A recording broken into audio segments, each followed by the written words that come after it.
నమస్తే welcome to signal TV నేను శైలజ. అందరూ న్యూ ఇయర్ వేడుకలు చాలా ఘనంగా నిర్వహించుకున్నారు.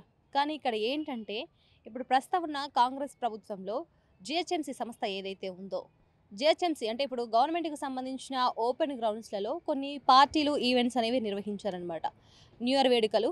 సో ఇప్పుడు ప్రస్తుతానికి ఉప్పల్ సంఘటన తీసుకున్నట్లయితే ఉప్పల్ గ్రౌండ్లో జిహెచ్ఎంసీ అంటే అక్కడ నార్మల్గా ఎర్లీ మార్నింగ్ టైంలో అక్కడ వాకింగ్ ఇంకా నార్మల్గా పెద్దవాళ్ళు అందరూ కూడా వాకింగ్ చేసుకునే గ్రౌండ్లో చిన్నపిల్లలు కూడా ఆడుకునేటువంటి గ్రౌండ్లో ఆ గ్రౌండ్లో ఈవెంట్ ఏర్పాటు చేసి ఒక పార్టీ లాగా ఏర్పాటు చేశారు. సో ఏవైతే ప్రైవేట్ సంస్థలు ఏవైతే ఉన్నాయో ఆ ప్రైవేట్ సంస్థలు ఈవెంట్స్ ఏర్పాటు చేశాయి అనమాట. ఆ ఈవెంట్స్కి ఒక్కొక్క ఎంట్రీ టికెట్ వచ్చేసి దగ్గర 3000-4000 వరకు ఉంది. అంత అమౌంట్ పెట్టి అంటే ఇక్కడ ఈ యూత్ని ఆకర్షించే విధంగా డీజేస్ పెట్టడం కావచ్చు, మందు, అలాగే డ్రింకింగ్, అలాగే ఫుడ్ ఐటమ్స్ స్టాల్స్ ఏర్పాటు చేయడం కావచ్చు, ఇలా వివిధ రకాలుగా ఆ ప్రైవేట్ సంస్థ అనేది ఉప్పల్ యొక్క గ్రౌండ్లో పార్టీ అనేది ఈవెంట్ అనేది నిర్వహించింది.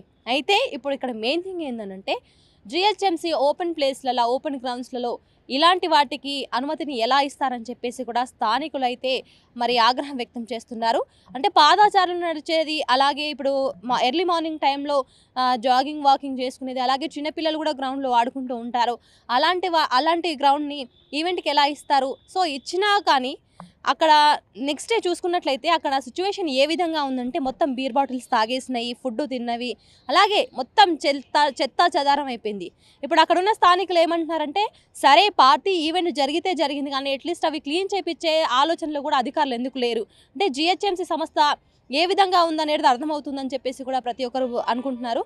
అదేవిధంగా ఒకవేళ ఈవెంట్ జరిగినా కానీ దానికి సంస్థకి ఇచ్చిన అనుమతులు ఏవైతే ఉన్నాయో అదేవిధంగా ప్రతి ఒక్క విషయంలో అదే విధంగా ఉండాలి కదా, ఈవెంట్ నిర్వహించేంత వరకు ఏంటిది అని చెప్పేసి కూడా అక్కడ ఉన్న స్థానికులు అయితే ఆగ్రహం వ్యక్తం చేస్తున్నారు.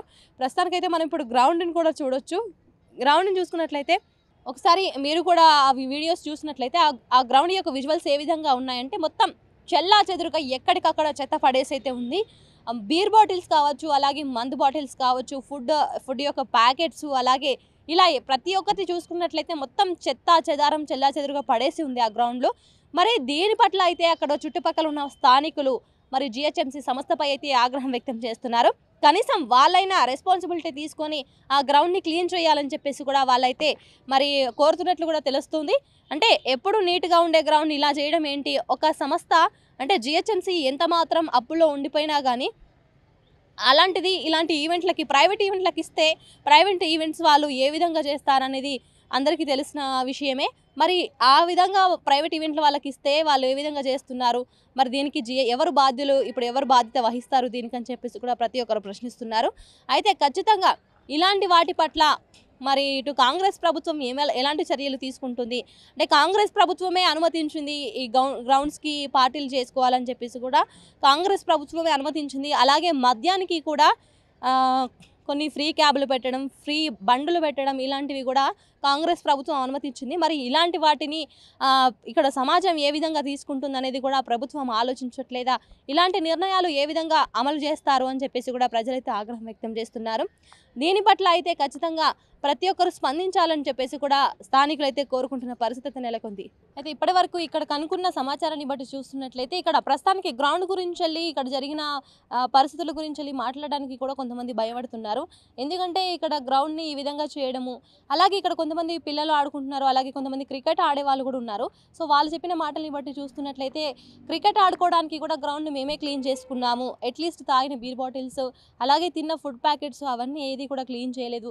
అటు జిహెచ్ఎంసీ అధికారులు కావచ్చు, ఇటు ఈవెంట్కి వచ్చిన వాళ్ళు కావచ్చు, ఎవరు కూడా దీన్ని పూర్తిగా అంటే క్లీన్ చేయలేదని చెప్పేసి కూడా వాళ్ళు చెప్తున్నారు. ఇప్పుడు గ్రౌండ్లో ఆడుకోవడానికి రావడానికి కారణం కూడా అవి వచ్చి మేమే క్లీన్ చేసుకొని ఆట ఆడుకుంటున్నామని చెప్పేసి కూడా అటు చిన్నపిల్లలు, అలాగే ఇక్కడ ఉన్న క్రికెట్ ఆడే వాళ్ళు చెప్తున్న పరిస్థితి నెలకొంది. మరి దీనిపై జిహెచ్ఎంసీ అధికారులు ఏ విధంగా స్పందిస్తారనేది కూడా ప్రతి ఒక్కరు వేచి చూడాల్సిందే. కెమెరా పర్సన్ రాజుతో శైలజ, సిగ్నల్ టీవీ, హైదరాబాద్.